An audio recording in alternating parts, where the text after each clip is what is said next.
En ce beau vendredi du 21 janvier, voici votre édition de Info.tvc. Ici Marc Baudouin. Bonne émission!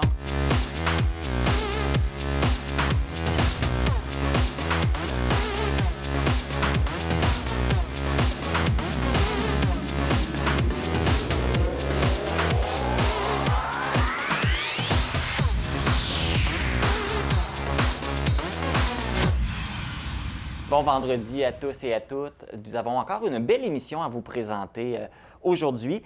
Tout d'abord, les actualités.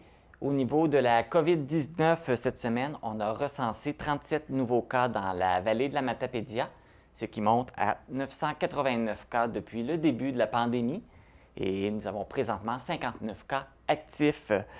Rappelons que depuis le début de la semaine, le passeport vaccinal est obligatoire pour aller dans une SAQ ou une SQDC. Et dès le 24 janvier, ce sera le tour des commerces qui ont une superficie de 1500 mètres carrés à obliger le passeport vaccinal, sauf les magasins d'alimentation et les pharmacies qui sont des biens essentiels. Avec l'autorisation du retour en classe pour les élèves du primaire et du secondaire, le gouvernement Legault a également autorisé la reprise de l'entraînement sportif en contexte scolaire, à condition de porter le masque en tout temps. Alors, comme il n'y a pas de programme de sport-études à l'école secondaire Armand-Saint-Onge à Amkoui, mais plutôt des concentrations sportives, le centre de service scolaire des Monts-et-Marais n'a pas permis la reprise des activités pour le moment. Cette décision a été précisée par le fait que certains termes employés par la santé publique sèment le doute au sein du centre de service scolaire des Monts-et-Marais. Le directeur Alexandre Marion mentionne qu'il étudie la question très sérieusement avant de prendre une décision. Il est certain que la situation a créé la grogne chez les parents du conseil d'établissement de l'école Armand-Saint-Onge, qui mettent de la pression sur le centre de service scolaire des Monts-et-Marais pour reprendre les activités le plus rapidement possible. C'est un dossier que nous continuerons de suivre. À compter du 1er mai 2022, le salaire minimum augmentera de 75 sous de l'heure pour atteindre 14,25 $. Pour les salariés à pourboire, l'augmentation est de 60 sous de l'heure et atteindra 11,40 $. Du côté de l'assurance automobile du Québec, de la Société de l'assurance automobile du Québec, plutôt, donc pour l'année 2022-2023, il n'y aura pas d'augmentation de tarifs pour le renouvellement du permis de conduire, même que les Québécois pourront bénéficier d'un congé de paiement, dans le sens que lorsque vous recevrez votre renouvellement, vous n'aurez seulement qu'un frais de 4,90 $ à payer, plus des droits de 19,10 $ pour un total de 24 $. Cette décision a été prise par la Société de l'assurance automobile du Québec en raison de sa bonne santé financière. Par contre, il faut quand même souligner que les gens qui ont des points d'inaptitude devront quand même payer les frais de contribution supplémentaires qui ont augmenté en 2022. Le Réseau d'investissement social du Québec a accordé du financement à Quille Vallée d'Amkoui pour soutenir l'entreprise à surmonter les défis qui ont été amenés par la COVID-19. Grâce au fonds Transition, Quille Vallée Amkoui pourra faire l'acquisition d'équipements supplémentaires adaptés aux enfants, soit des antidallos, des boules et des souliers. Cela va permettre le développement du service auprès des écoles et des fêtes d'enfants. La Corporation des fleurons du Québec a procédé au 16e dévoilement de la classification horticole des municipalités pour 2021. En raison de ses efforts pour embellir durablement le milieu et la qualité de vie de ses citoyens, la ville d'Amkoui a conservé ses 4 fleurons. Les fleurons sont décernés pour une période de 3 ans et accompagnés d'un rapport d'évaluation professionnelle qui suggère des pistes d'amélioration afin de poursuivre la bonification du verdissement municipal. Pour les citoyens de Saint-Vianney qui n'ont pas pu se présenter dimanche dernier aux élections pour le vote par anticipation, c'est encore possible de se présenter ce dimanche, puisque c'est la journée du scrutin et c'est pour élire le conseiller qui va occuper le siège numéro 6. Aujourd'hui, à l'émission, on vous présente la deuxième entrevue sur une série de 3 avec les maires d'Amqui, de Cozaspscal et Sébec. La semaine dernière, on vous avait présenté l'entrevue avec le maire de Cozaspscal. La semaine prochaine, on pourra vous présenter celle avec le maire de Sébec. Mais cette semaine, je vous présente l'entrevue que j'ai effectuée avec la mairesse d'Amqui, Sylvie Blanchette, pour discuter de comment elle entrevoit entreprendre sa première année de mandat comme mairesse. Si vous êtes allé marcher, justement, si vous êtes allé marcher, faire de la raquette ou du ski au parc Marcel Rioux à Amqui, vous avez probablement aperçu des personnages qui sont installés tout au long du sentier. Il s'agit du projet Sentier imagé de la Matapédia qui a été instauré par la Maison des familles. Il va y avoir d'autres sentiers qui vont accueillir ce projet et qui seront aménagés. Donc, c'est de ça qu'on va parler un peu plus tard dans l'émission. On vous présente également le nouveau projet qui est mis en place à l'école du Lac-aux-Saumons pour initier les élèves de la 4e à la 6e année au slam et à la poésie. Mais tout d'abord, dès la semaine prochaine, il sera possible aux Matapédiens de découvrir l'approche du journal créatif. D'ailleurs, il reste encore quelques places pour ceux qui sont intéressés à s'inscrire. Si vous vous demandez c'est quoi le journal créatif, restez à l'écoute. Après la pause, on vous présente le projet.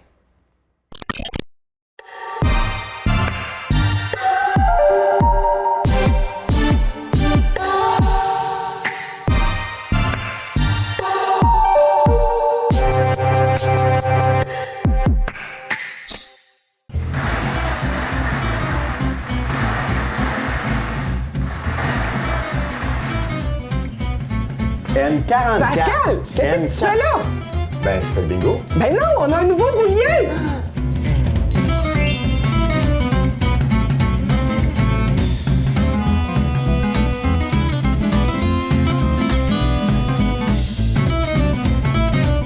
Rejoignez-nous au Télébingo ce dimanche à 12h30. L'organisme Rayon de partage en santé mentale permettra aux citoyens de la vallée de la Matapédia de s'initier à l'approche du journal créatif, une façon différente de mettre sur papier ce qui se passe dans sa vie. Ces ateliers seront offerts par Nathalie Dumais, qui est formatrice accréditée en journal créatif de l'école Le Jet d'encre de Granby, dont j'ai le plaisir de recevoir aujourd'hui. Bonjour, Madame Dumais. Bonjour! Ça va bien? Oui, très, très bien. Donc, c'est une première que cette approche soit présentée ici dans la vallée de la Matapédia. Pouvez-vous nous expliquer qu'est-ce que c'est le journal créatif? Eh bien, le journal créatif, c'est une façon de faire une rétrospection un peu sur son quotidien. Donc, on connaît tous le petit journal intime, on connaît les journaux des explorateurs, on connaît même les journaux des sorcières à l'époque. Mais maintenant, le journal créatif, c'est qu'on allie l'écriture et le dessin ensemble pour aller un petit peu plus loin puis déjouer un peu notre mental.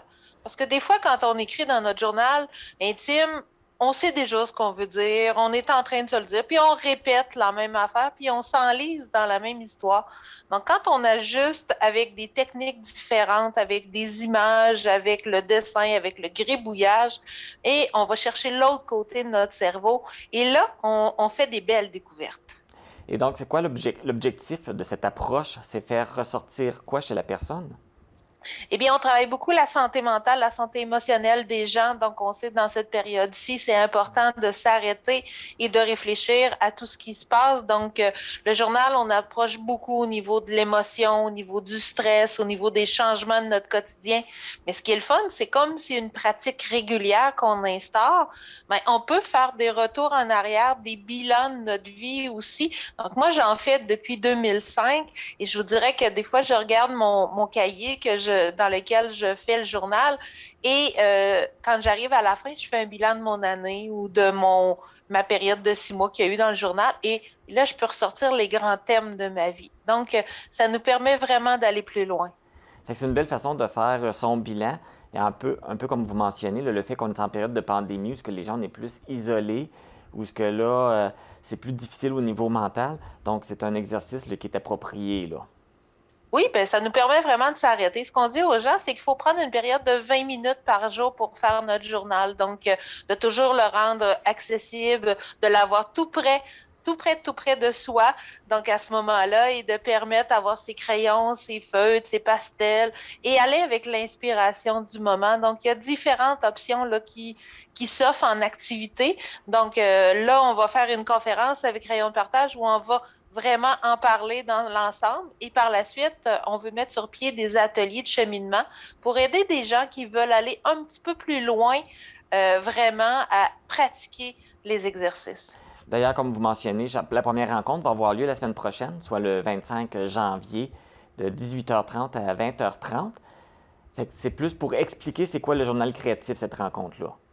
Oui, c'est dans le fond, on va commencer à explorer qu'est-ce que c'est, d'où ça vient, c'est quoi les médiums utilisés, c'est quoi les différentes techniques très générales, parce qu'on va utiliser la poésie, on va utiliser l'écriture en folie, on va avoir aussi les archétypes qui vont embarquer, donc nos personnages. Est-ce que vous avez déjà écrit 20 minutes sur Germaine Lamégère qui est dans votre vie? Oui. Il y en a sûrement une, là. Et après ça, il va y avoir des ateliers. Ça va ressembler à quoi? Ça va être combien d'ateliers? Ça va être quoi la fréquence? Bien, si on cherche pour la conférence, c'est vraiment ouvert à monsieur, madame, tout le monde qui veut en savoir plus. Donc, c'est ouvert à large. Les ateliers, ce qu'on souhaite, c'est avoir une quinzaine de personnes. C'est 4 rencontres d'1h30 en soirée. On le fait aussi par Zoom parce qu'on trouve ça intéressant. Ça garde un cachet d'intimité pour les gens.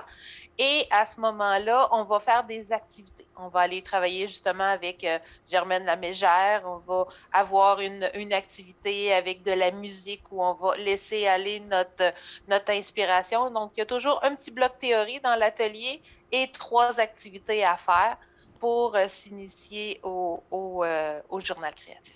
Là, je pense qu'il reste de la place pour le 25 janvier. Oui, pour le 25 janvier, il reste de la place et même de la place aussi pour les ateliers. On peut donner notre nom en appelant là, à Rayon de partage au 418-629-5197. Donc, 418-629-5197. On peut leur donner notre nom. On peut aller s'inscrire direct à la conférence aussi par leur site web ou par Eventbrite, là, qui est la plateforme qu'ils ont utilisée pour réserver les places. Parfait. Et après ça, ça va être les ateliers là, qui vont suivre. Oui. Et vous m'avez dit que c'était 4 ateliers, mais ça va être quoi? Une fois par semaine, une fois par mois? C'est une fois par semaine, pendant 4 semaines, donc pour développer la pratique vraiment. Et par la suite, là, les gens peuvent vraiment s'initier vraiment à ce processus-là. Moi, je vous dirais, c'est des grands bien-être. J'avais, parce que je les donne aussi dans la région de Québec, et j'ai une dame âgée à un moment donné qui était avec son petit-fils qu'elle voyait, qui allait pas bien. Et elle a dit, hey, on s'assied au bout de la table, puis on va faire un petit peu de dessin ensemble. Mais dans le fond, elle a fait nommer des trucs avec les exercices qu'on avait faits dans la semaine, donc lors de son atelier, puis elle a senti que son petit-fils, qui avait 12 ans, allait beaucoup mieux par la suite. Donc, c'est des moyens très concrets où on s'en rend pas compte, où on se laisse déjouer par l'écriture dans cette nouvelle approche-là qui émerge là, présentement et on n'a pas besoin d'être excellent en dessin, là. Non. On n'a pas besoin d'être excellent en écriture. On n'a pas besoin d'être excellent en poésie non plus. On a juste à avoir le goût de travailler sur soi. Oui, tout à fait. C'est tout simplement de se laisser aller, hein, je pense. Oui. Oui. Tout va se placer, tout va se faire tout seul, comme on dit. Ben, une façon de parler, là. On se laisse aller, puis on se concentre pas sur la qualité des choses, juste le contenu, ce que ça représente. Qu'est-ce que ça sort? Il y a des fois des petites phrases comme « Il était une fois une petite fille de 5 ans qui rêvait ». Ben, on va aller se mettre à écrire avec cette phrase déclencheur-là et on va sortir.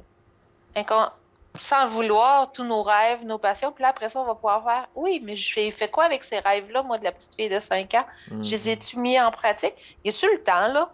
C'est peut-être aujourd'hui, là, j'ai du temps, là. On va essayer de voir qu'est-ce que je peux faire, comment je vais faire mes petits pas. Et vous savez, cette pratique-là, c'est comme bien d'autres choses. Ça se mange une cuillère à la fois, une écriture à la fois. Donc, ça nous permet vraiment d'aller mieux. Et moi, je vous dirais que dans mon expérience, vous savez, j'ai 28 ans là, d'intervention en santé mentale dans votre région où je travaillais. Et j'ai vu vraiment du monde cheminer avec la pratique de journal, puis d'aller mieux et de pouvoir vraiment acquérir de beaux outils là, pour leur apprentissage. Donc, j'imagine, si ça va bien pour ce premier groupe, j'imagine que ça va se répéter par la suite. Bon, on le souhaite. On le souhaite. Donc, moi, je vous dirais que souvent, les groupes, c'est ça. J'invite même les gens là, qui font les ateliers à suivre ma page Facebook Essentiellement Mieux parce que je donne d'autres activités sur la page Facebook et à ce moment-là, vraiment continuer, avoir des petites pistes, des petites réflexions sur comment ils peuvent faire. Donc, on partage ce beau plaisir-là. Parfait. Bien, merci beaucoup, Mme Dumais, d'être venue nous parler de cette activité-là qui semble fort intéressante. Et on va encourager les gens là, à venir participer en grand nombre. Oui, venez vous inscrire, c'est gratuit, donc profitez-en, c'est une belle occasion de s'arrêter, de prendre soin de notre santé mentale. Quand des fois, on s'encroche, comme on voit la télé, on peut... Parfait. Bien, donc, on invite les gens qui sont intéressés. Ça commence la semaine prochaine, le 25 janvier, de 18h30 à 20h30. Vous pouvez contacter l'organisme Rayon de partage pour la santé mentale pour vous inscrire.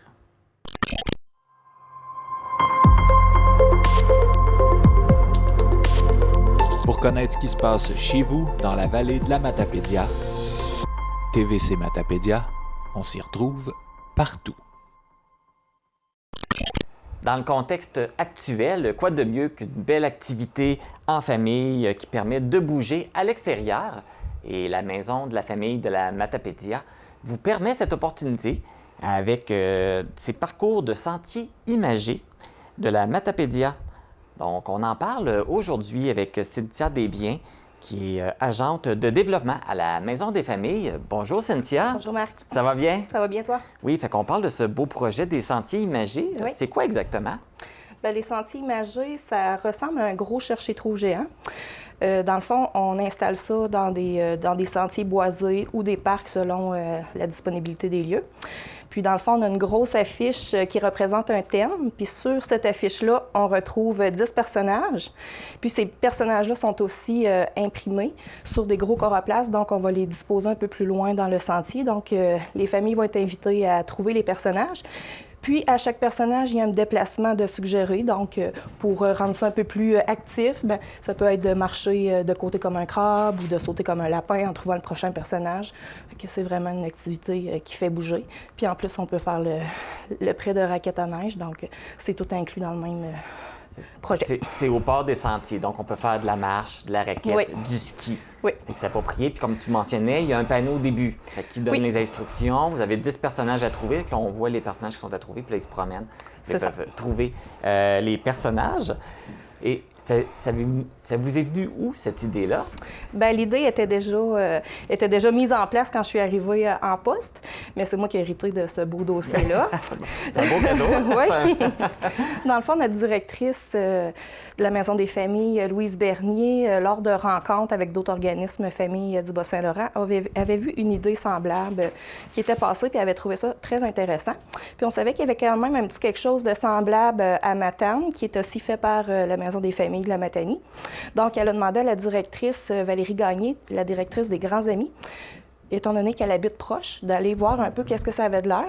Puis finalement, en rediscutant, la Maison des familles a décidé d'aller de l'avant du projet, puis les Grands Amis comme collaborateurs. Donc, vous avez des partenaires ou tout aussi pour l'organisation puis la réalisation de ce projet-là? Oui. Bien, si on parle à premier abord au niveau du financement, car c'est quand même un gros projet, si on regarde ça au total, c'est un projet d'au-dessus de 15 000 OK. Dans le fond, il y a un premier projet qui avait été présenté en 2020.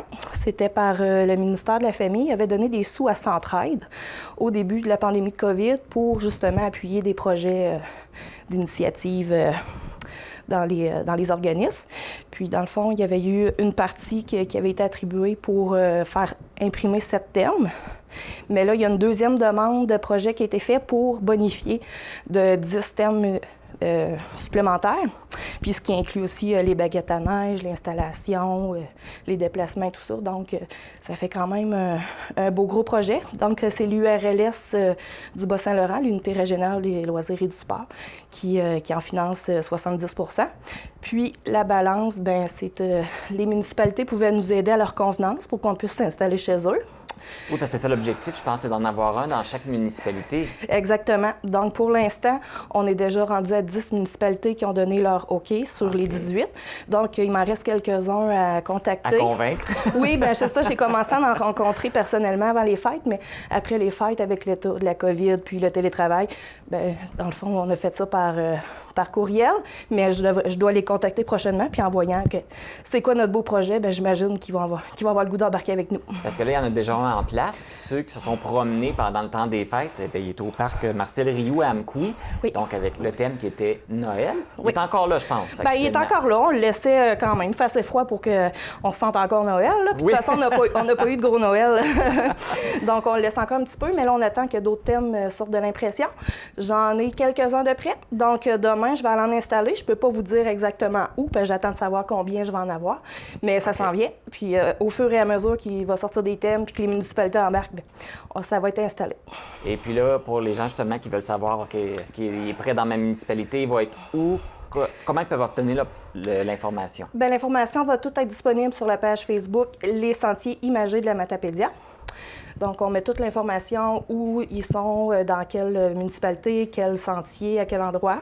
Même pour le prêt de raquettes à neige, où on peut en avoir, comment ça fonctionne. Oui, il y a ça, parce que ceux qui veulent le faire, ils peuvent faire un prêt de raquettes, là. Oui, c'est ça. Dans notre projet, on a aussi des raquettes. Donc, on en a quand même une bonne quantité à la Maison des familles. Puis, on va en laisser aussi dans des points de service dans les municipalités. Donc, les gens vont pouvoir en avoir proche de chez Puis eux. c'est un prêt de combien? C'est gratuit. On demande gratuit, juste un OK. petit dépôt de 5 $ comme garantie, mais sinon, le prêt est gratuit. Qui est remis, là, quand ils Oui, ramènent les exactement. raquettes. Je pense que vous aviez besoin de bénévoles aussi pour participer à ce beau projet-là. Bien, pour l'instant, ça va quand même bien, mais quand toutes les municipalités qui veulent embarquer vont avoir fait signe, bien, ça risque d'être beaucoup de travail. On a un grand territoire à couvrir, le temps de désinstaller, réinstaller un thème. Donc, nous, on va faire la rotation des thèmes d'une municipalité à l'autre. On va faire ça aux 8 semaines, parce qu'en bas de ça serait un petit peu trop, un peu trop exigeant, parce que c'est beaucoup de travail. Fait que comme exemple, à Amkoui, là, présentement, c'est le thème de Noël. Mais là, à un moment donné, vous allez les enlever, mais vous allez en remettre un autre, c'est Oui, ça? ils vont OK. changer de municipalité. C'est sûr que Noël, on ne le remettra pas pour avant la saison de Noël l'année prochaine. Mais c'est ça. Dans le fond, on va faire des rotations. Donc, un thème va passer dans toutes les municipalités, mais il va en passer peut-être 6 par municipalité par année. Fait que comme ça, c'est intéressant. S'il y a des gens qui ne vont pas dans les autres municipalités, ils vont pouvoir quand même voir le thème qui va venir chez eux. Oui, exactement. Puis en même temps, ils vont pouvoir aussi se promener d'une municipalité à l'autre, voir comment c'est installé, parce qu'on n'a pas tous les mêmes sentiers. C'est intéressant quand même d'aller voir ailleurs comment c'est placé. Je peux confirmer que c'est vraiment intéressant. J'ai fait celui à Amkoui. Fait que ça me fait juste mettre un peu plus d'agrément dans sa randonnée. C'est vraiment intéressant. Le numéro de téléphone pour les gens qui veulent donner un coup de main, vous serez bénévole. C'est le 629-1241, la Maison des familles, puis vous pouvez demander Cynthia Desbiens. Parfait. Bien, merci Cynthia de nous parler de ce beau projet. Bien, ça me fait plaisir. Et je voudrais juste rajouter, avant oui, de quitter, vas-y. bien, je voudrais juste dire que de venir aimer notre page Facebook, Les Sentiers imagés de la Matapédia. Dans le fond, toute l'information se retrouve là, mais il va y avoir aussi des concours à venir. Puis, on demande aux gens de partager des photos sur notre page. On veut voir leur expérience, comment ça s'est passé. Donc, c'est ça. Puis... Fait que là, les gens, ils partagent les photos sur leur propre page personnelle, puis ils vous envoient un mot comme quoi bien, qu'ils ils l'ont peuvent mis? les partager directement sur sur nos la publications, sur les sentiers OK, imagés. fait que voyons. Oui, c'est intéressant. Ça va donner un Ben, petit peu donner un peu vie à ce projet-là. Puis, dans le fond, ben nous, notre désir, c'est que toutes les familles de la Matapédia puissent bénéficier d'avoir une belle activité comme ça près de chez eux. Puis, c'est ça. C'est une belle activité qui est éducative, mais qu'en même temps, nous fait bouger puis passer du temps en famille, en plein air. Parfait. Bien, merci beaucoup, Cynthia. Ça fait plaisir. Fait qu'on vous invite tous à aller vous promener et aller voir les sentiers imagés. Fait que surveillez la page Facebook Sentiers imagés pour avoir tous les détails. Pour nous joindre, composez le 418-629-4503 ou écrivez-nous à journaliste@tvcmatapedia.com. Restez à l'affût de toutes nos activités en nous suivant sur Facebook. Vous pouvez également regarder nos émissions en vous abonnant à notre chaîne YouTube. Un nouveau projet a débuté cette semaine pour les élèves de la 4e à la 6e année qui fréquentent l'école du lac au Saumon. Celui-ci se veut d'initier les jeunes au slam et à la poésie. Et ce programme est une collaboration entre la bibliothèque Bertrand B. Leblanc, l'école de Lac-au-Saumon et de l'autrice Stéphanie Pelletier. Et pour en parler aujourd'hui, j'ai plusieurs invités, justement. J'ai Caroline Pelletier, qui est responsable de la bibliothèque Bertrand B. Leblanc. Bonjour, Caroline. Bonjour. Ça va bien? Oui, ça va bien. J'ai également Éric Couture, qui est directeur de l'école de Lac-au-Saumon. Bonjour, Monsieur Couture. Bonjour. Ça va bien? Très, très bien, merci. Excellent. Et j'ai l'autrice Stéphanie Pelletier. Bonjour, Stéphanie. Bonjour. Ça va bien? Ça va très bien. Excellent. Fait qu'on va pouvoir partir ça. Tout d'abord, il faudrait qu'on explique c'est quoi le projet. Je ne sais pas qui veut l'expliquer. Je peux peut-être commencer, puis après ça, je vais laisser mes collègues bonifier. Dans le fond, ce projet-là, on l'a développé pour aider les jeunes à prendre conscience du choix des mots puis de l'impact des mots. Puis on cherchait une façon de pouvoir les amener vers la poésie et le slam. C'est pas nécessairement des thèmes exploités beaucoup là, auprès des jeunes.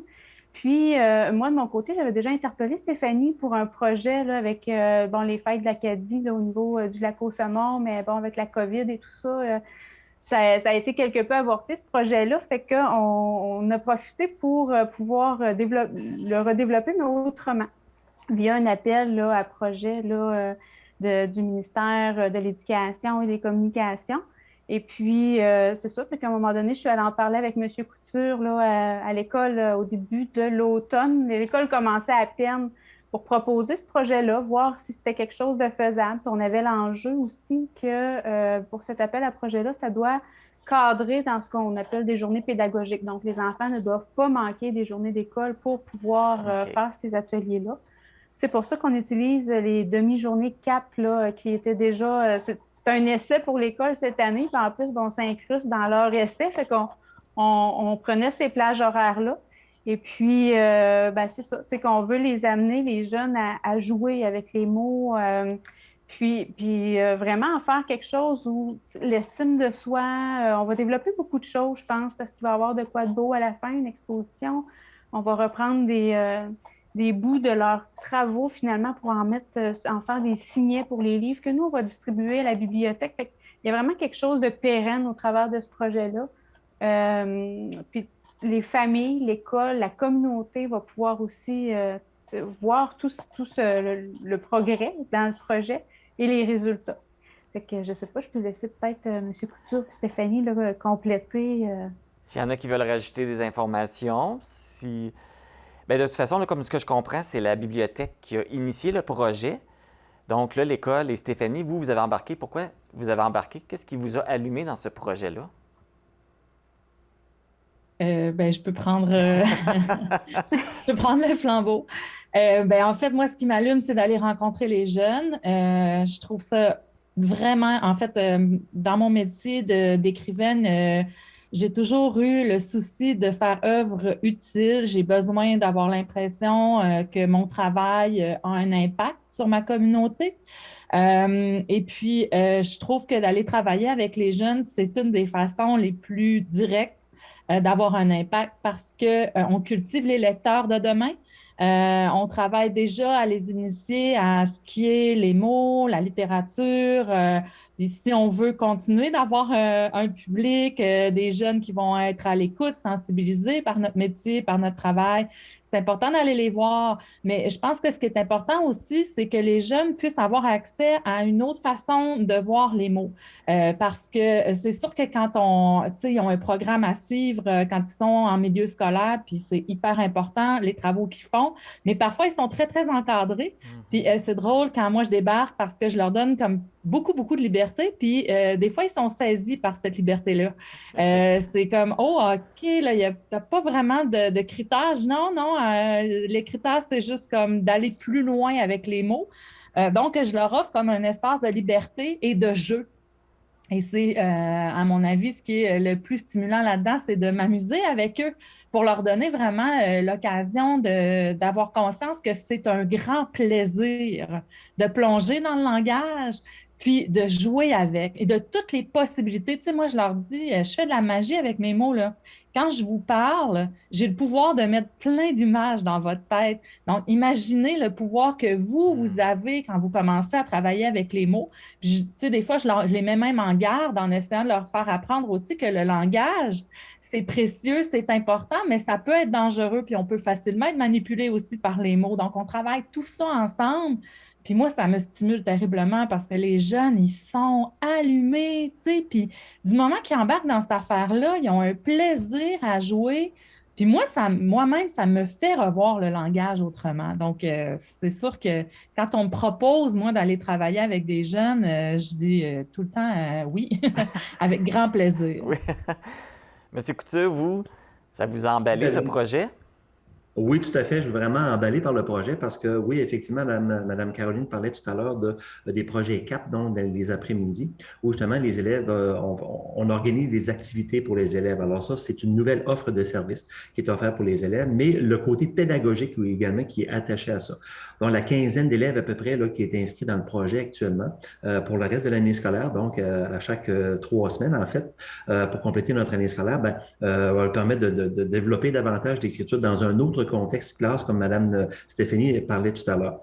Et peut-être de découvrir chez certains élèves le plaisir d'écrire de façon différente qu'en classe, où là, c'est encadré, où là, il y a justement des règles à suivre et des thèmes à suivre. Et là, comme c'est différent, peut-être même qu'on découvrira quelques écrivains au travers de la quinzaine d'élèves qui est là, donc à long terme aussi. Alors, c'est un élément qui est vraiment positif là, de mon côté également. Donc, de joindre l'utile à l'agréable, de démontrer que c'est pas juste le côté vraiment académique, mais on peut développer une écriture qui est agréable, puis de découvrir des nouveaux mots également là, qui seront donnés certainement là, par Mme Stéphanie. Et oui, puis c'est sûr que ça va être un plus pour le côté académique aussi, là. Voilà, tout à fait, exactement ça. Donc, il y a la découverte du français de façon différente. Et à mon avis, au point de vue pédagogique et au point de vue résultat académique également, je pense que ça va avoir un atout supplémentaire pour ces jeunes-là. Et là, ça a commencé cette semaine. Comment ça s'est passé, ce premier atelier? Là, c'est moi qu'il faut qu'il réponde, je suis sûre de ça. Mais on a eu beaucoup de plaisir. J'ai rencontré des jeunes allumés, imaginatifs, qui répondent aux questions, qui ont déjà une bonne idée. En tout cas, plusieurs d'entre eux avaient déjà une bonne idée de ce qu'on peut faire avec le langage. Ils ont appris des choses aussi. C'est sûr que là, hier, c'était vraiment...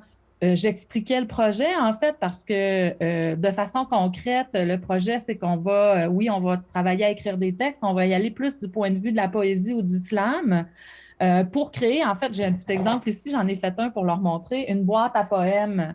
Donc, je ne sais pas si on la voit, là, mais oui, on la voit. On a le poème ici en bas. Là. Eux, ils le mettront où ils voudront, là, mais c'est vraiment une création visuelle pour illustrer un poème qu'ils auront écrit. Donc, on va vraiment travailler l'assemblage du visuel et de l'écrit. Et puis, donc, c'est ça. Hier, on a vraiment plus préparé le terrain. Je leur ai parlé un peu de la littérature, du langage et on a commencé à faire un peu de poésie avec des mots découpés que je leur ai fournis. Et ça foisonnait vraiment d'idées. Et ce que je trouvais déjà intéressant, c'était que je leur ai donné des mots prédécoupés que j'avais chacun leur petite enveloppe. Et là, c'était déjà la difficulté pour eux de se dire OK, je joue avec les mots que j'ai là, mais j'ai une phrase dans ma tête qui est plus logique que ce que je peux faire avec les mots que j'ai. Alors là, je les forçais un petit peu à tordre justement le langage. Tu sais. Ils seraient allés naturellement vers une phrase beaucoup plus avec un sens très, très clair, très établi dans leur tête. Et là, il n'y avait pas le choix d'utiliser les mots qu'ils avaient. Donc, ils se sont amusés de plus en plus à tordre ce qu'ils avaient comme idée préconçue de ce que c'est une belle phrase pour inclure des mots surprenants. Parce que je dis tout le temps, moi, faire de la poésie, c'est faire des surprises avec les mots. Donc là, tranquillement, on a commencé à s'amuser à ça. Puis c'est vraiment ça. Je vais sommer leur parcours de petites embûches pour les forcer à aller plus loin, en fait, avec les mots. Et puis, j'ai eu vraiment beaucoup de plaisir avec eux. Puis, j'ai eu l'impression aussi qu'ils en avaient eu aussi. En tout cas, ils parlaient déjà de « Hey, qu'est-ce qu'on va faire la prochaine fois? » Donc, c'est souvent bon signe. Justement, pour parler de la prochaine fois, Caroline l'expliquait au début de l'entrevue. Les jeunes ne manqueront pas de cours. Ça va être pendant les journées pédagogiques. Mais c'est quoi la fréquence? Est-ce que vous les voyez une fois par semaine, une fois par mois? Ça va fonctionner comment pour l'horaire des rencontres? Les journées 4, comme disait M. Éric, c'est aux 3 semaines. Okay. Donc, on va les rencontrer, je vais les rencontrer 7 fois, plus le jour de l'exposition. Donc, on va présenter une exposition à la fin. Donc, je devrais les voir à peu près 8 fois là, en tout là, pour préparer ce projet final. Parfait. Et puis, vous avez eu une subvention du ministère de la Culture et des Communications pour ce beau projet, n'est-ce pas? C'est Caroline qui va... Oui, oui, je vais y aller. Dans le fond, c'est un projet qu'on avait estimé là, à 5 900 quelques dollars, là, comprenant donc tous les coûts, puis aussi ce qui sera... je veux dire, on a des gens à l'école, on n'a pas demandé de sous pour ça, mais c'est payé par l'école, donc on va dire en nature, là. Plus tout le bénévolat aussi, parce qu'on va avoir un bénévole dédié, là, nous, de la bibliothèque, qui va accompagner Stéphanie pour les prochaines rencontres, juste pour être là en cas de besoin. Là. Puis, quand on va arriver aussi à tout ce qui est découpage et préparation des boîtes, bien, il y a plus de matériel. Donc, tout ça a été calculé. Donc, on a reçu une subvention là, de 4 446 ce qui représente 75 là, du coût là, du projet. Le reste, bien, c'est sûr, comme je vous dis, là, il y a en nature, on va aller chercher aussi dans la communauté si c'est nécessaire. Il y avait le conseil d'établissement aussi qui était avisé du projet. Fait que s'il y a des choses, en tout cas, on va s'ajuster en cours de route. Mais sinon, là, c'est vraiment une aide qui est non négligeable. Donc là, on peut dire que c'est comme un peu un projet pilote en ce moment. C'est la première fois que vous l'essayez. Là, pour le moment, c'est donné pour les élèves de la 4e à la 6e année. Est-ce que si ça fonctionne bien, vous avez l'intention de les tirer à d'autres niveaux également? Bien, je vais me lancer. Là, on s'était dit qu'on ferait un essai, parce que c'est aussi le premier projet développé avec l'école. Fait que c'est la première fois qu'on tente ça. Fait que je pense qu'on va se permettre à la fin peut-être de faire comme un post-mortem, voir comment ça a été. Puis oui, si c'est possible, moi, ça ne me dérange pas que la bibliothèque s'implique à long terme sur d'autres projets comme ça. Moi, je trouve ça super génial. C'est bon pour notre élève. Fait que, pour ça, là, moi, je suis toujours partante. Mais on verra aussi, ça dépend. Là, on avait le contexte COVID qu'il fallait aussi prendre en considération. Si les gens ne pouvaient pas être à l'école, ben, il fallait qu'ils soient quand même capables de manipuler Teams et le Zoom, dépendamment de la plateforme utilisée. Fait que c'est toutes des choses qu'on pourrait revoir. Là, moi, je dis pas non, mais on verra là, à la fin qu'est-ce qu'il y en est. Fait que je ne sais pas si M. Couture est partant aussi, rendu là, on verra. À élargir le... Ouais. C'est un beau partenariat là, qu'on vient de faire, fait qu'on va se permettre de l'évaluer par la suite. Bien justement, M. Couture, on vous lance la question. Est-ce que si ça fonctionne bien, est-ce que c'est un projet que vous verriez élargir à plusieurs niveaux à d'autres élèves et peut-être même d'autres écoles également? Pour les autres écoles, c'est difficile pour moi de répondre, mais oui, pour la prochaine année scolaire chez nous, dépendamment des budgets, dépendamment aussi des contextes. Donc, le bilan de fin d'année va nous permettre d'orienter certainement le projet. Est-ce que ça sera dans d'autres niveaux? Est-ce que ça sera avec les mêmes niveaux? Peut-être même les mêmes élèves qui vont souhaiter, en tout cas, on va voir dans notre bilan, mais qui vont souhaiter poursuivre la prochaine année scolaire. Et si notre année aura encore un contexte, on a nos après-midi cap qu'on appelle. Alors, tout ça est à prendre en compte en prévision de la prochaine année scolaire. Mais si jamais c'est possible, avec en tout cas, l'engouement que je vois cette année, ben bingo, certainement oui, parce que ça devient donc un projet très intéressant, à la fois pour les élèves dans leurs apprentissages, alors tous les liens qu'on peut y faire, alors je serais davantage positif, oui. Là, vous êtes chanceux parce que le retour en présentiel avait lieu lundi. Donc là, les ateliers peuvent avoir lieu en personne. Tout à Mais fait. j'imagine, est-ce que c'est possible si jamais il y a un reconfinement ou je ne sais pas, est-ce que c'est quelque chose qui peut se faire également en Zoom? Ben, actuellement, on ne parle pas de reconfinement comme tel. C'est davantage des élèves qui sont isolés lorsqu'ils ont l'effet positif comme tel, lorsque le test est positif. Mais et il y a des jeunes actuellement qui ne sont pas à l'école à cause pour cette raison-là, puis qui vont peut-être pouvoir se joindre. On parlait avec Mme Stéphanie, et même si un jeune manque un atelier, est-ce qu'il va pouvoir se joindre? Et la réponse a été positive. Alors, à ce moment-là, je pense que ça va être un plus. Alors, faut être prêt à toute éventualité. Peut-être que oui, on pourra voir si avec un Zoom ou un Teams, ce sera possible de le faire à distance. Il faut que les élèves aient l'équipement également à la maison, donc on prête l'équipement scolaire pour pouvoir le réaliser. Alors, c'est toute une gymnastique, mais si c'est un besoin et qu'on n'a pas le choix, grosso modo, pour poursuivre la démarche, oui, absolument. Bon, on se souhaite que ça aille bien, que vous allez pouvoir faire toutes les rencontres en présentiel. Et puis là, vous parliez du projet, là, de l'exposition qu'on va avoir à la fin du projet. Et ça va être l'exposition, ça va être ouvert juste aux étudiants de l'école ou ça va être ouvert à tout le monde? Les gens vont pouvoir aller, les gens de l'extérieur vont pouvoir aller voir également? Dans le projet actuel, donc, il y a un premier volet qui est l'exposition à l'école directement, donc pour les élèves. Et par la suite, l'exposition va se déplacer, Mme Caroline pourra le confirmer, pourra se déplacer à la bibliothèque, donc Bertrand-Ville-Leblanc. Fait que là, les gens vont pouvoir avoir accès, vont pouvoir aller voir là, le résultat là, du travail des élèves à ce niveau. Pour la communauté, tout à fait. Bien, c'est super intéressant. C'est un très beau projet, je trouve. Puis si ça fonctionne bien, bien écoute, lancez-le, offrez-le à d'autres, que ça soit implanté un peu partout. Puis c'est vraiment le fun au niveau de travailler des mots, au travers du langage. Je pense que moi, je trouve que c'est un très beau projet, une très belle initiative. Je ne sais pas s'il y a quelqu'un d'autre qui avait d'autres choses à rajouter.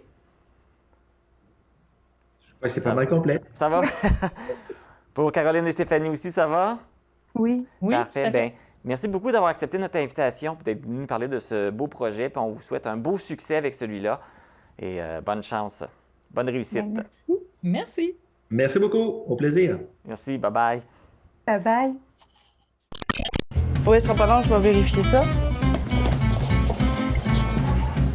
Marie-Brigitte, qu'est-ce que tu fais? Je vérifie les cartes de bingo. On a une tablette pour faire ça maintenant! Nous avons un gagnant, nous allons commencer le tour suivant dans un instant.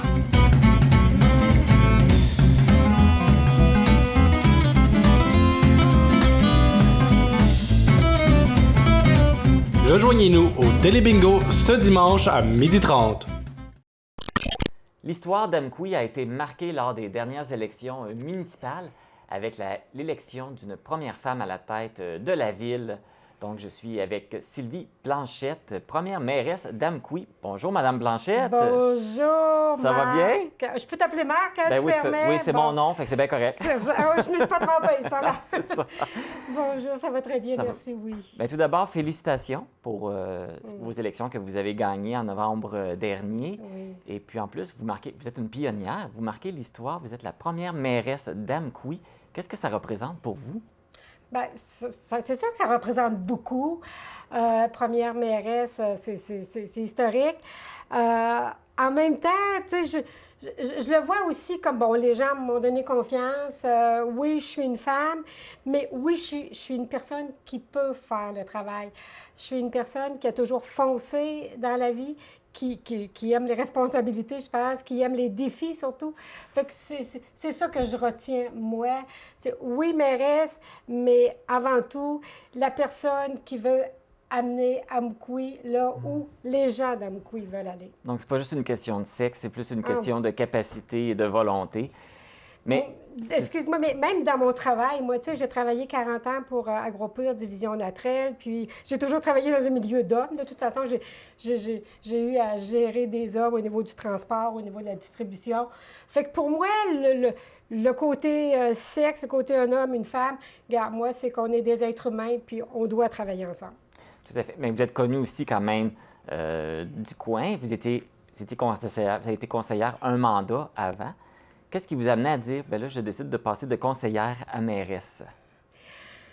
Bon, le fait que j'ai pris la décision, d'abord, c'était pas, disons, dans mes projets de carrière, moi. Tu sais, OK, avec Natrel, comme je disais tantôt, j'ai vraiment cheminé. J'ai mené une très belle carrière là. Après ma retraite, ce que je voulais d'abord, c'était m'impliquer parmi la communauté parce que lorsque je travaillais, je pouvais pas, j'étais toujours à l'extérieur, puis bon.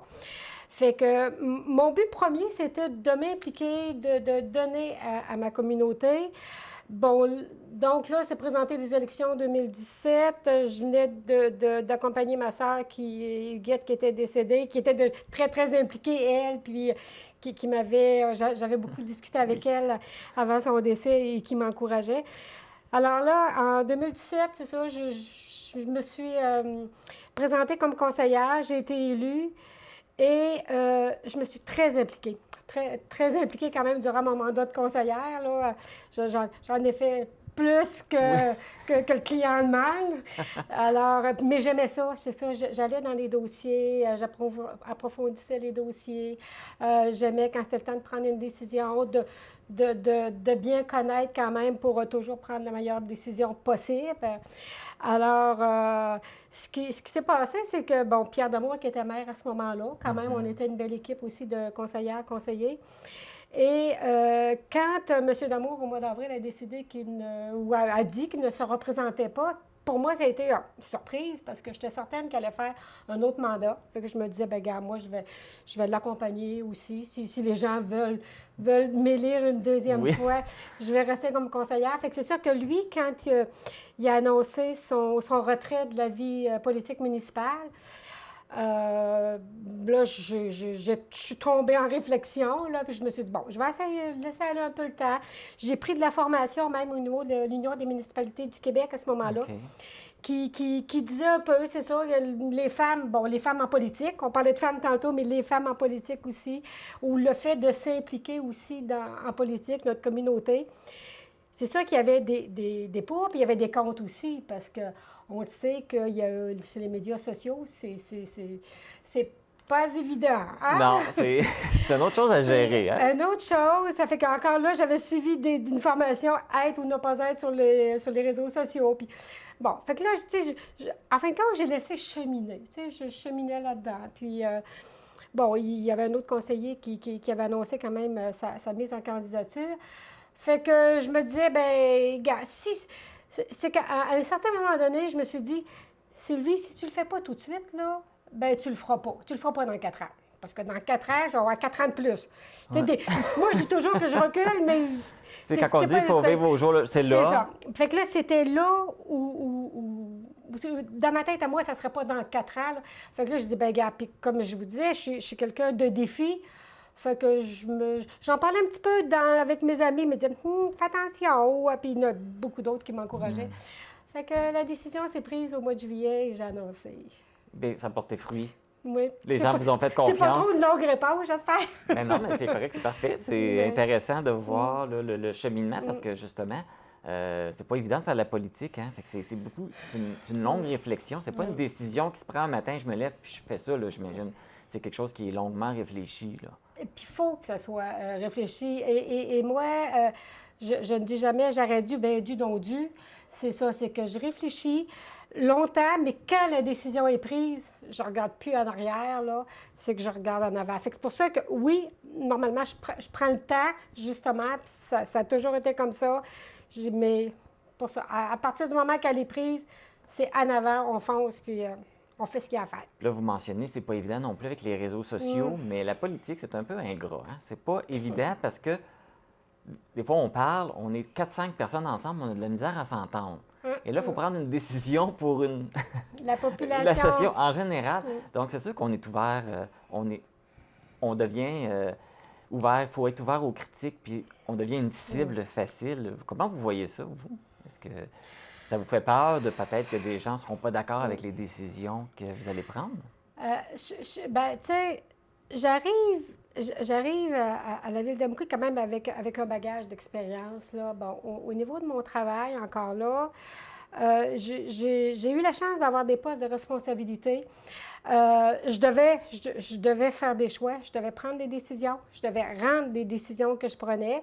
Bon, j'étais toujours appuyée normalement quand même par la direction, mais c'est moi qui rendais la décision quand même aux gens avec qui je travaillais. Et j'ai toujours assumé quand même. Puis tu sais, moi je trouve qu'il y a une façon de faire, c'est d'être honnête, OK? C'est de dire les choses en face, de regarder les gens dans les yeux puis de le dire. Puis de dire en même temps, c'est ça, vous dites, on est 5, il y a une décision à prendre, il y en a peut-être 2 qui vont être pas contents, puis 3 qui vont être contents. Bon. Et, bon, les 2 qui sont pas contents, c'est dommage, mais il faut prendre une décision éclairée, il faut prendre une décision pour la majorité des gens, puis pour le bien-être des gens. Puis c'est sûr qu'il va toujours en avoir, malheureusement, qui ne seront pas contents, qui vont... Puis ce qui est dommage, c'est comme sur les réseaux sociaux, c'est que ceux qui ne sont pas contents sont beaucoup plus bruyants que ceux qui sont contents. Oui, puis c'est souvent une minorité. Exactement. Ouais, comme vous dites, ils ne sont pas contents, ils sont souvent en minorité parce que ce que tu fais d'habitude, c'est y aller avec ce que la population veut. Et ce qu'elle veut, bien, c'est ce que plus que 50 veulent, fait que 60, 70, 80 Tu sais, moi, j'ai toujours la règle des 20-80, là, fait que peut-être 80 vont être d'accord, puis 20 ne seront pas. Mais c'est ça, c'est que c'est d'être honnête, d'y aller franchement. Puis les gens, bien aussi, on est ouvert quand même à recevoir les commentaires. Mais c'est ça, regarde, je sais très bien que demain matin, je ne ferai pas l'unanimité parce que je suis une femme. Tu sais, malheureusement, c'est pas comme ça que ça marche non plus. Mais c'est ça, je pense que c'est... Je vais redire le même mot encore, c'est d'être honnête avec les gens puis d'écouter la majorité de la population. Donc, on parlait de prendre des décisions. Justement, là, vous avez opté, là, vous êtes devenue mairesse, mais j'imagine que vous avez peut-être déjà un plan d'action en tête. Donc, y a-t-il des choses que vous aimeriez réaliser ou commencer, des projets que vous aimeriez commencer là, dans votre première année de mandat? Bien, la première année de mandat, puis ça, je l'ai dit durant la campagne, c'est que, comme je disais tantôt, le 20-80, c'est, bon, Amqui, puis ça, c'est bien tout ce qui a été fait avant, mais on n'a jamais élaboré de planification stratégique. OK? Bon, encore là, dans les entreprises, ça prend une planification stratégique pour savoir où tu vas aller pour, à ce moment-là, prendre les bonnes décisions. Donc, c'est ça, puis j'en ai parlé avec les gestionnaires, c'est qu'on va élaborer, en début de 2002, on va regarder pour élaborer une planification stratégique. On va l'élaborer. Je ne l'ai pas élaboré encore, mais je sais quand même. Il faut falloir le faire. Il faut le faire. Il faut le faire aussi avec une consultation citoyenne, voir avec les gens. Fait que c'est ce qu'on va faire. Pour ensuite, justement, bien, gars, si c'est ça, 2022, pas 2002, ça fait longtemps en arrière, oui. 2022, mais parce qu'il y a déjà quand même des projets qui sont sur la table, là, qui sont en voie de réalisation. C'est ça, bon... On parlait tout à l'heure de la passerelle. La passerelle J-Napoléon Pérusse. Quand je suis arrivée en 2017, là, on en parlait de la passerelle, puis elle était déjà désuète, puis elle était déjà à... Là, on ne savait pas si c'était à ce moment-là la fermer même ou la reconstruire. Fait encore là, on a attendu, on est allé pour avoir des subventions parce que ça ne se fait pas sans subvention, une architecture comme ça. Fait que, bon, les subventions. Donc, 2021, enfin, la passerelle J-Napoléon Pérusse qui est en forme de pont. On en est très, très, très heureux. Ensuite, il y a des travaux aussi qui sont en cours au niveau de la rue des Forges, que les travaux ont été débutés en 2021, qui vont se poursuivre en 2022. Ensuite, on a aussi notre nouveau parc industriel dans le rang Saint-Paul, parce qu'on n'avait plus d'espace pour des entrepôts qui voulaient s'installer ou des petites industries. Il n'y avait plus rien de possible. Donc, on a fait le développement qui a commencé en 2021, la rue des entrepreneurs, et qui a été fait. Et là, au printemps, on va finaliser les terrains sont déjà déterminés. Fait que là, ça va être finalisé, la vente des terrains. Fait qu'il va y avoir des entrepôts et des petites industries qui vont pouvoir s'installer là. Fait que ça va être de poursuivre ça. On a un développement résidentiel aussi qui est débuté avec la rue du Boisé dans le secteur de la Fabrique. Ça va être à poursuivre. Fait que, tu sais, il y a quand même beaucoup de beaux... La roue est déjà en train de tourner. C'est là. ça, c'est qu'il y en a déjà, que là, on avance. Et c'est sûr qu'on est toujours à l'affût aussi, on surveille, parce qu'on va parler aussi du parc Rostac. On avait demandé déjà l'année passée une subvention pour refaire le secteur du parc Rostac, refaire la patinoire. On a été refusé dans notre le projet qu'on avait déposé. Fait que là, on est à la recherche des nouveaux projets, des nouvelles subventions qui vont être disponibles pour redéposer pour ce secteur-là, le refaire. Mais tu sais, c'est qu'avant de dire on va faire ça, bien, il faut voir quelles subventions qu'on peut avoir, parce que sinon, on ne peut pas tout mettre à la charge des citoyens, des citoyennes de la ville d'Amqui. Parce qu'on peut dire que plus que la moitié des projets sont subventionnés en général dans une ville. Tu vois, plus que de la moitié, C'est parce plus que la sinon, moitié, ça c'est serait ça. pas... Le seul projet, même que... Vous me rappelez, là, en 2021, justement, je parlais tout à l'heure du parc Rostac. Il y a le mur de soutènement du parc Rostac qui fait la rue du Pont, la rue Estelle, la rue Brigitte. Et ce mur-là était en pierre ou en roche, là, je veux dire plutôt en roche plate. Là. Puis là, il était... je suis partie pour dire un mot que je ne dirais pas, mais il était tout en train de... canter. OK. On va dire ça. C'est vaché, canter. Il est en train de se défaire. Fait que ça, et on n'a pas de subvention, mais on ne pouvait pas attendre ça, là, parce que, regarde, on demande aux citoyens de bien entretenir leur terrain, fait que on se doit quand même de... C'est des choses. C'est ça, puis ça, c'est important. Donc, on a refait le mur de soutènement. Et on a d'ailleurs de très, très bons commentaires, puis moi-même, je le trouve très, très beau. Et ça a été fait à la charge des citoyens parce qu'on ne pouvait pas attendre. Fait que, tu sais, il y a des choses comme ça, mais regarde, il y a des choix. Mais il y a un budget qui est prévu aussi. Là. Vous avez quand même un budget qui est là Bien, aussi. c'est ça. Là. Ça a été dans un budget pour ça. Puis d'ailleurs, vous allez sûrement avoir sortir le budget là, pour la ville aussi bientôt, j'imagine. Bien, le budget a été voté le 22 décembre. Depuis le 22 décembre, le budget il a été déposé le 20 décembre. Le 22 décembre, il est passé. Eh bien, écoute, vous allez avoir un beau mandat bien rempli, je pense. Ça va travailler fort.